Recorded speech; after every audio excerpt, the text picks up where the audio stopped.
কর্মস্থলে কাজের চাপ, সংসারের ঝক্কি ঝামেলা অথবা প্রিয়জনের সাথে মনোমালিন্যে মানসিক অবসাদ আর ক্লান্তি মুক্তির উপায় কি? এ বিষয়ে অভিজ্ঞ ডাক্তার আর মনোবিজ্ঞানীদের পরামর্শ। বিক্ষিপ্ত মনকে শান্ত করতে আলিঙ্গন করতে হবে ভালোবাসার মানুষকে। কিন্তু প্রিয়জনের পরিবর্তে যদি গরুকে আলিঙ্গন করে একই ফল পাওয়া যায়, শুনতে অদ্ভুত মনে হলেও গরুকে জড়িয়ে ধরা বা আলিঙ্গন করার অদ্ভুত তরিকা এরই মধ্যে প্রচলিত করে ফেলেছেন মনোবিজ্ঞানীরা। নেদারল্যান্ডস, ইটালি আর যুক্তরাজ্যের মতো যুক্তরাষ্ট্রেও বেশ জনপ্রিয়তা পেয়েছে ক্লান্তি আর অবসাদ দূর করার এই অদ্ভুত পদ্ধতি। আমার মেয়ে স্টার একটি আর্টিকেল এনে বলল, মা তোমার এটা করা উচিত। ওই আর্টিকেলটি এমন একটি বিষয় ছিল যা যুক্তরাজ্যে বেশ জনপ্রিয়তা পেয়েছে। সুতরাং আমি আর্টিকেলটি পড়লাম এবং বললাম, এমন কে আছে যে অর্থের বিনিময়ে গরুকে জড়িয়ে ধরে? আমার মেয়ে বলল, মা তুমি এটা চেষ্টা করো, কে জানে কাজেও লেগে যেতে পারে। গরুর খামারিদের জন্য বাড়তি আয়ের দরজা খুলে দিয়েছে বিষণ্ণতা দূর করার ভিন্নধর্মী এই পদ্ধতি। আর বাড়তি আয় থেকে প্রাপ্ত অর্থের পরিমাণ কল্পনারও বাইরে। আর্থিক দিক দিয়ে লাভজনক হওয়ায় আয়োজন করে ব্যবসা খুলে বসেছেন কোনো কোনো খামারি। বিপুল সাড়া পাওয়ায় শুধু খামারিরাই নন, রীতিমতো প্রতিষ্ঠান খুলে বসেছেন কেউ কেউ।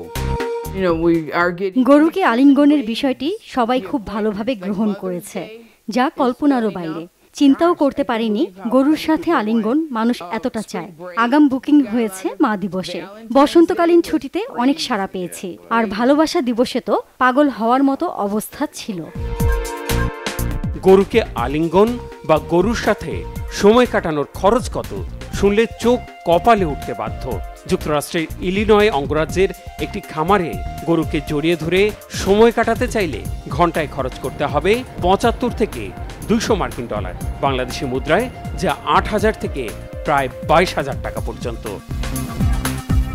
আমি প্রতিদিনই তাদের সাথে সময় কাটাই, তাদের সাথে শুয়ে থাকি, চুমু দেই। দুটি গরুর পাল্টা চুমু দেওয়ার প্রশিক্ষণ আছে। কতটা যে ভালো লাগে তা ভাষা প্রকাশ করতে পারবো না। গবেষকরা পরীক্ষা করে দেখিয়েছেন গরুকে আলিঙ্গনে মানুষের শরীরে অক্সিটোসিন হরমোনের নির্গমন ত্বরান্বিত করে।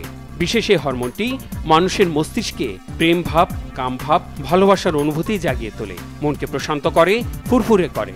২০০৭ সালে এ বিষয়ে ফ্রান্স ও অস্ট্রেলিয়ার গবেষকদের প্রতিবেদনেও বিষয়টি উঠে এসেছে। গরুকে আলিঙ্গনের বিষয়টি আপনাকে পাগল করে দেবে। অদ্ভুত এক অনুভূতি। আলিঙ্গন শেষ হওয়ার আগ পর্যন্ত মনে হয় আমি কোনো মহাকাশযানে আছি, ম্যাজিক কার্পেটে আছি। এখন মনে হচ্ছে আমি অনেক শক্তিশালী এবং অনেক উপরে বাতাসে ভেসে বেড়াচ্ছি। গরুকে জড়িয়ে ধরার ব্যবস্থা করে ঘন্টা প্রতি ডলার কামানোর রমরমা ব্যবসায় সম্প্রতি বড়সড় ধাক্কা দিয়েছে বার্ড ফ্লু। মার্চের শেষে যুক্তরাষ্ট্রের টেক্সাস অঙ্গরাজ্যে গরুর খামারি শুধু নয়, গরু থেকে মানুষে বার্ড ফ্লু ছড়িয়েছে। যদিও পরীক্ষা নিরীক্ষার পর মার্কিন স্বাস্থ্য, রোগ নিয়ন্ত্রণ ও কৃষি বিভাগ সম্মিলিতভাবে জানিয়েছে উদ্বেগের কোনো কারণ নেই, তারপরও এর কুপ্রভাব পড়েছে গরুকে আলিঙ্গনের ব্যবসায়। পশু পাখি মানুষের সাথে আলিঙ্গনের সময় রোগ জীবাণু ছড়ানোর বিষয়ে সতর্ক থাকা উচিত, কিন্তু এক্ষেত্রে বেশি সতর্ক হওয়াও খুব জরুরি নয় বলে মনে করছি। প্রাণীর শরীরে কতক্ষণ অ্যান্টিবডি বা সংক্রমণের প্রভাব বজায় থাকে তার উপর নির্ভর করে এর প্রভাব দীর্ঘমেয়াদী হতে পারে। এমনকি সংক্রমণের জন্য জীবাণুটি কতক্ষণ সংবেদনশীল থাকবে সেটিও গুরুত্বপূর্ণ। আরও অনেক কিছু আবিষ্কারের বাকি আছে। সম্ভবত আমরা এখন যা জানি তার চেয়েও অনেক বেশি কিছু আবিষ্কৃত হবে। গরুর আলিঙ্গনে অবসাদ দূর করার অদ্ভুত চিকিৎসা পদ্ধতির শুরুটা আজ থেকে ১.৫ যুগ আগে নেদারল্যান্ডসে। অবসাদের বিষয়টি মূলত বৈশ্বিক রূপ নেয় করোনাকালে। পরিবার পরিজন, বন্ধু বান্ধব থেকে দূরত্ব বজায় রেখে সামাজিক দেখা সাক্ষাৎ আর মেলামেশা এড়ানোর কড়াকড়িতেই তখনই মানুষ টের পায় অবসাদের রং কি, কেমন লাগে বিষণ্ণতায়, কি এক অদ্ভুত অনুভূতি মন খারাপের। এ তো গেল গরুকে আলিঙ্গনের বিষয়।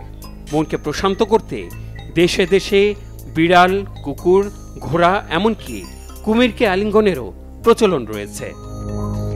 Mehrab Hussain Khan, Bangla vision news desk.